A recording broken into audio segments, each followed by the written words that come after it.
We understand that the content of these morning vlogs might vary, and Sarah reads these books that are just like intergalactic. Every morning she's like, can I tell you something life-changing? Good morning, YouTube. Hello, how are you? Let us know. We are just outside of our Airbnb, which is in, still can't say the word, gonna put it here, the east coast of Jeju Island. But we're leaving today. A little resort booked, which is our first resort for this whole trip. 2.5-star resort. Yeah. Hopefully it has free breakfast though. I don't think it does. Doesn't it? Oh no, I thought it did. I was really looking forward to that. We'll do some hikes, hopefully, and just hang out. I think we're gonna go try and find some mokis. Yeah, we love mokis. We love these little like rice, red bean paste filled mokis. They're so good. We understand that the content of these morning vlogs might vary. So sometimes we talk about things that obviously we're trying to learn as well. And Sarah reads these books that are just like intergalactic. Every morning she's like, can I tell you something life-changing? It's pretty intense. I'm reading Seth Speaks. There's a woman in the 70s who is channeling a being or an entity or a spirit.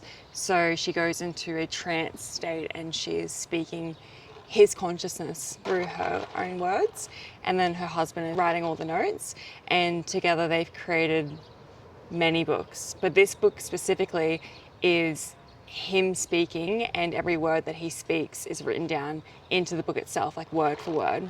It was speaking about how we are multidimensional beings and how all of our lives exist at the one time. So there is no such thing as past lives or future lives, and there is a reincarnation cycle, but it's definitely not how we think it is, or how it's portrayed in the mainstream world. Basically saying that your life right now, this lifetime that we're currently in, is like a play. Think of it as a play that the setting, the environment, the props, the characters have kind of all been laid out. They're written into the script. However, the actors or the players within that play have more free will. So you can't just change the whole environment or the whole theme or all the props of the play and like go from the 2025 to the 12th century.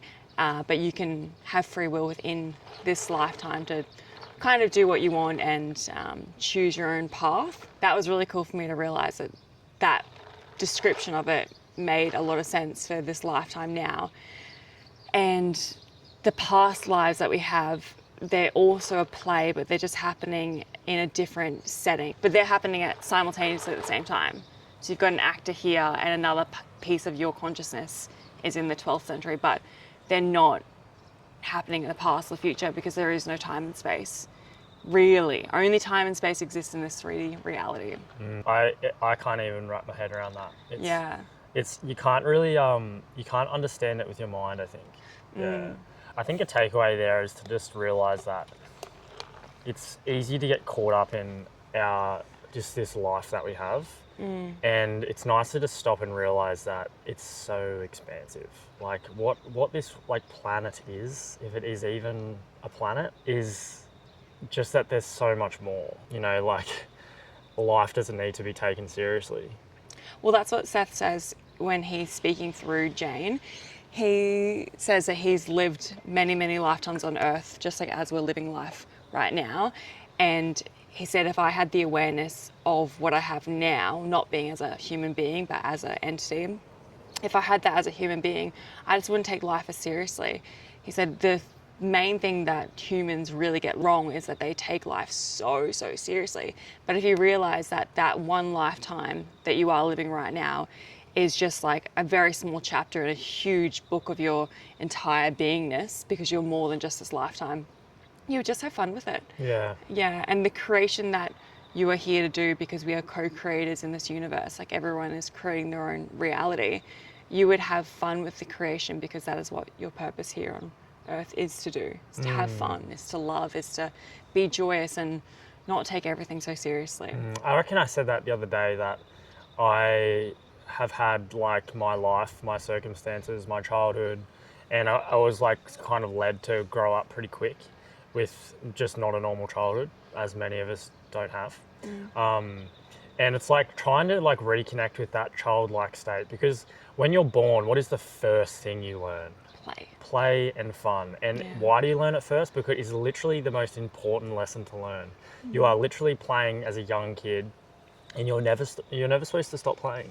Yeah. But it's like such an ingrained part of society where, like, when you grow up and become an adult, like, you have to get a job and everything has to be serious, and everyone just does that, and they lose touch with the playful, fun side of life.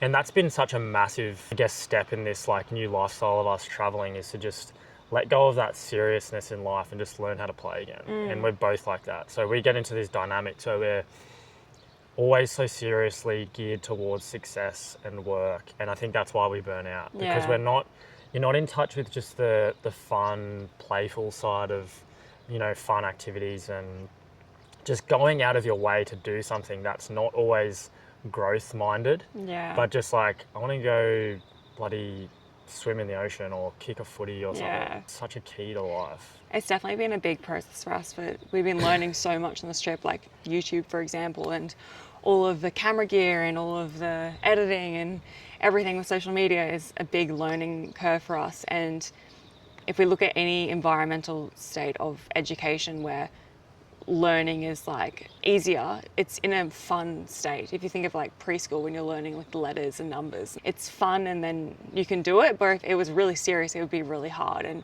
you wouldn't want to do it. So everything that we've been learning with content and stuff like I just mentioned, the more fun it is, the easier it is. The less pressure there is. You can't learn under extreme circumstances. It's also just day-to-day activities, right? Like, when we're checking out of a hotel or going to the airport or flying or something, it's always like, oh, I've got to go here and sit here and like wait for my plane. Whereas you see a kid in an airport and they're bloody like on the ground with a toy, like banging it or something. It's not like where they are or what they're doing. Like fun and play is just like ingrained into your like daily habits. We made a rule at the first airport that we went to when we left Australia. We said, we're not going to make any airport stressful or really serious or really, really rushed just because it's an airport. Like, if we need to rush, then yes, but I have the feeling every time I enter an airport or like a place of transit, I just need to go immediately, like red bars, just rush through it. But we made a goal that we would not do that. We made a pact with each other. You did not last very long. I'm pretty good. Me out. I'm pretty good now. Yeah, I'm pretty good. The bit where you're putting your bag through the scanner. I have to line up and I'm like, oh, let me through. I used to be really bad at that. I think a lot of people always are playful, but so many people, especially I think people that had rougher upbringings, they lose touch with play. Like, you might be someone that weren't allowed to play or have fun or express yourself, or you had to maybe look after someone or something like that when you're young. So it's automatically like your needs when you're a kid are just pushed to the side because you have to fulfill some sort of role. And then maybe when that period passes and you're like living your life, maybe you have more freedom, you're still sort of geared towards like, oh, maybe I'm not allowed to play. So it's like almost like a habit you need to form again, where you just like set a time aside and just like do it. And that's us both, literally us both. So that's a big takeaway from me right now, is that I feel like we talk about that. We talk about like, oh, we need to play more, and we like, remember we were playing like PS5 last year, and like, oh, we got all these games and stuff, and then we like lose touch with it again. So it's goal focused. That's definitely my takeaway today. I think that the book itself, how even using the analogy like life is a play, like this is a stage, that in itself, it's like you are meant to be having fun with it, and it's meant to be this expansive experience. I think that we get so caught in this really, really small-minded framework that we control of ourselves. Oh, we can only do this, but the rules that we create ourselves are they're just made up. They're just completely made up rules. Like, no one's actually enforcing those rules upon you. We do it to ourselves with our own morals, ethics, and whatever else that you believe. But the fact that I even made this video to do every single day is a rule that we made. But if you aren't having fun with the daily activities, then like, what's the point really of anything? That's like ties in with what we were talking about with alignment. I would consider this fun because I get so much value out of this for myself. We were saying like when we film and put these sort of chats out there on YouTube that it gives us energy because we're talking about something that we're passionate about. So it gives us like so much joy and we feel passionate about it. And then when we were doing like the other styles of content, I just felt like I was working in a job. Yeah. Because I was doing something I didn't really want to do. And that's how that sort of burnout just happens. But yeah, and I think that even like we're 30 this year, and since the last few years, even the whole decade, you know, people say do what you love and you'll never work a day in your life, or just have fun with your job and stuff, and you just hear it so many times, but you still just get caught in this trap of thinking that you need to do something else. And now I feel like this is finally we're at a place where like we genuinely enjoy this, and that's taken so long, and hearing that so many repetitive times and going down different paths to actually be, oh no, I'm enjoying this right now. And we're literally doing this every single day. Like we sit down and have these conversations, and like I would say that during our day we are just joking all the time. Yeah. But then when we start to burn out, the conversations start gearing towards like, oh, we have to do this thing, we have to do that thing, like we've got to edit this video, or we've got to plan this thing, instead of just like fitting it into your daily life. Yeah. I think that a big takeaway then from this chat is just looking at your life and seeing where you are having fun. Like legitimately, we had to incorporate play into our lives last year. Like we had to schedule it. Like when Adam bought a PlayStation, he was like, we will play. And I was like, that's going to waste my time. So it's, again, like just looking at your own life or even our lives, like maybe we should have a rethink about where we are actually playing. Absolutely. I plan to do that after this. We can do it right now. Like Sarah was saying yesterday, it's like, if you don't do a thing, but you want to do a thing, or you're not fully aligned in your life, you need to do like the audit and see like where can you fit more fun in to make the habit. I think that I was seeing play or fun as a waste of time because it wasn't productive. But realistically, if you are learning something, or if you're doing something and you incorporate some fun into that, that is going to make the activity or the learning easier anyway. Like it doesn't need to be like, I'm going to sit down and play PlayStation for 1 hour. But even so, if that is how you do play, then that's going to make the rest of your day more enjoyable because you've actually got this relaxation time, or you've got this time to expand your brain in other ways. Yeah, I think that what can happen in 2025 is people put play down as, I'm going to sit on my phone and scroll for an hour and just like, what's the word? You veg? Doom scroll. Doom scroll. You're going to doom scroll for an hour. There's many different terms for veg out. What is it? Rot. Yeah, you rot. You're going to rot for an hour. Shout out to my sister for that one. Thanks, Nat. You rot for an hour. And that's not play. Like, get some textures, draw, colour. Let us know, how do you play? Like, are you also 30 years old this year and you're figuring out how to play and have fun as an adult? Socially, like if you're a very social person, like normally you would have a social group that you can connect with. But some people don't have that. Like we have sort of transitioned from social group the last sort of past year, being in a huge gym group. Like we still love those sort of people, but it's just not our sort of scene anymore. So we've transitioned from that, and we don't really have much of a social circle, especially to play with. So you might be someone that's isolated, and that can be super hard to be playful when you don't have people to play with. Having that awareness can change, like, okay, like maybe I want to incorporate some play into my life. I don't know, for me, I played soccer as a kid, and recently I'm like, talking about soccer, I'm like, maybe I'll play soccer again one day. Not because I just want to play soccer, but because I want to have a social, playful group, because that is like such a core human thing that we need. There's a culture in Japan, and they are on a little island, and they live the longest on Earth, apparently, according to this book. And the culture lives to like 120 years old. And there was an interview done with these people, and the interviewer asked the residents, how do you live so long? Like, why are you still alive at 120?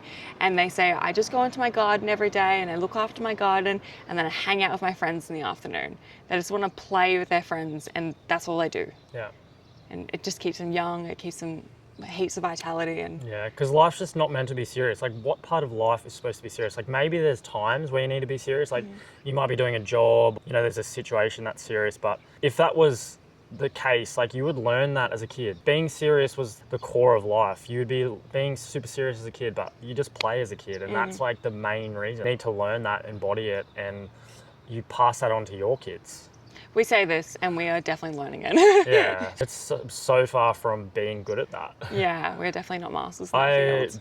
We just always fall back into being like this, like growth-minded, focused, successful, blah, blah, blah, blah, blah. And it's all wound validating. It's all based off we just didn't get what we required as kids in that regard.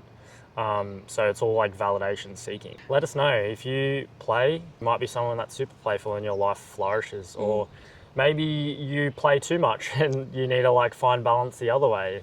I'd love to hear from everyone and know what your experience is with that. Thank you so much for joining us for the coffee chats today. We do this every single day where we have a coffee chat about the deep rooted complexes of life. And we do it all over the world. So currently we're in South Korea. In a couple of weeks we'll be in Japan, and then we're back in Australia, and next year have no idea. So we do this every single day, and come along for the journey. We're going to continue to grow and share as we grow, and come along and grow with us. So like and subscribe, and we'll see you tomorrow. Bye. Bye. See ya.